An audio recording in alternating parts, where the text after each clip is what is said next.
राज्यभरात काही ठिकाणीच लाडक्या बहिणींच्या खात्यात फक्त 1,500 रुपये जमा झाले। जागतिक महिला दिनाच्या निमित्तानं 2 महिन्यांची रक्कम दिली जाणार असं सरकारकडून वारंवार सांगण्यात आलं। प्रत्यक्षात बहिणीच्या खात्यात एकाच महिन्याचे पैसे जमा झाले। राज्यात काही ठिकाणी अनेक महिलांच्या खात्यात फक्त 1,500 जमा झाले। ही मोठी बातमी आपण आत्ताच्या क्षणाची पाहतोय। 2 महिन्यांच्या हप्त्याचं सरकारनं आश्वासन दिलेलं होतं, मात्र एकच हप्ता यावेळी लाडक्या बहिणींच्या खात्यात जमा झालेला आहे।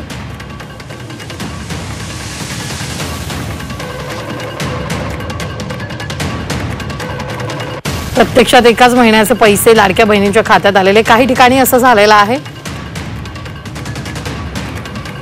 2 महिन्यांच्या हप्त्याचं आश्वासन देण्यात आलेलं होतं आणि या संदर्भात अधिक बातचीत करण्यासाठी आपल्या बरोबर जोडल्या गेलेल्या आहेत सुषमा अंधारे।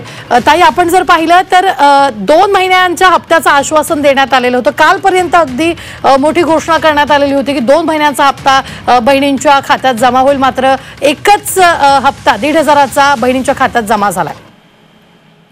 ज्या पद्धतीने त्यांनी लाडकी बहीण योजनेचे निकष बदललेले आहेत किंवा ऐन वेळेला लाखो बहिणींना या यादीतनं बाजूला काढलेलं आहे, त्यातही 2,100 रुपयाची घोषणा केली होती आणि ती घोषणा त्यांनी अजिबात ती पाळली नाही। काल ऑन फ्लोअर आदिती तटकरे जे म्हणाल्या की आम्ही 2,100 देतो म्हणालो, पण कधी द्यायचे हे कुठे सांगितले।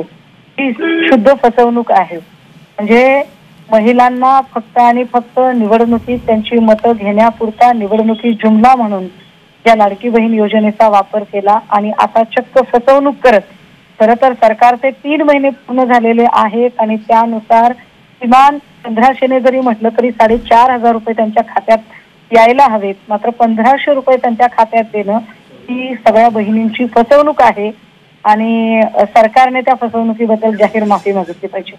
निश्चित धन्यवाद। सुषमा अंधारे, उपनेता शिवसेना उद्धव बाळासाहेब ठाकरे गटाच्या आपल्या बरोबर जोडल्या गेलेल्या होत्या। 2 महिन्यांच्या हप्त्याचं आश्वासन देण्यात आलेलं होतं, मात्र एकच हप्ता काही लाडक्या बहिणींच्या खात्यात जमा झाल्याचं आपल्याला इथं पाहायला मिळतंय। ही मोठी बातमी आपण आत्ताच्या क्षणाची पाहतोय। 2 महिन्यांच्या हप्त्याचं सरकारनं आश्वासन दिलेलं, मात्र काही बहिणींच्या खात्यात एकच महिन्याचा हप्ता क्रेडिट झाल्याचं आपल्याला पाहायला मिळतंय। 3,000 रुपये 2 महिन्याचे जमा व्हायला पाहिजे होते, मात्र यावेळी 1,500 रुपयेच जमा झालेले आहे। शरद पवार पक्षाच्या सक्षना सलगर आपल्या बरोबर जोडल्या गेलेल्या आहेत। ताई, यावेळी 2 हप्त्यांचं आश्वासन दिलं होतं, मात्र एकच हप्ता यावेळी जमा झालेला आहे। 1 नंबरचं खोटारड आणि 1 to 4 हे सरकार आहे। लोकांची फसवणूक करणे, मुळातच संबंध महाराष्ट्राला आणि देशाला माहिती आहे की हे सरकार अनैतिकरित्या स्थापन झालेलं आहे। तुम्ही बघताय महाराष्ट्रामध्ये एक से बढ़कर एक मंत्री अगदी महाराष्ट्राला कलंक लावण्याचं काम करतायत। जयकुमार गोरे असतील, ते राणेंचे ते राणे पुत्र असतील, सगळे काय चाललंय महाराष्ट्रामध्ये। लाडक्या बहिणींची सुरक्षा तर सोडाच, पण लाडक्या बहिणीचा श्वास सुद्धा या महाराष्ट्रामध्ये मुश्किल झालाय। हा कलंक या दळभद्री सरकारने लावलाय। निश्चितच ताई, 2,100 रुपयेचं आश्वासनही देण्यात आलेलं होतं, मात्र आता आम्ही याच अधिवेशनात देऊ असं म्हटलेलं नव्हतं, असं आदिती तटकरेंनी म्हटलेलं आहे। मला सांगायचंय आदितीताई तटकरे यांना महिला दिनाच्या त्यांना शुभेच्छाच आहेत, परंतु त्या स्वतः एका मंत्र्याची मुलगी आहेत, मंत्री झालेले आहेत, त्यामुळे सामान्य महिलेचं दुखणं काय असतं आणि तिचे तुम्ही दिलेले आश्वासन जेव्हा ती सत्यात उतरत नाहीत, ती वेदना काय असते ती त्यांना कळू शकणार नाही। जन्मजात सोन्याचा चमचा घेऊन जन्माला आलेले आहेत त्यामुळे सामान्य स्त्रीचं दुखणं आणि दुःख त्यांना कळू शकत नाही।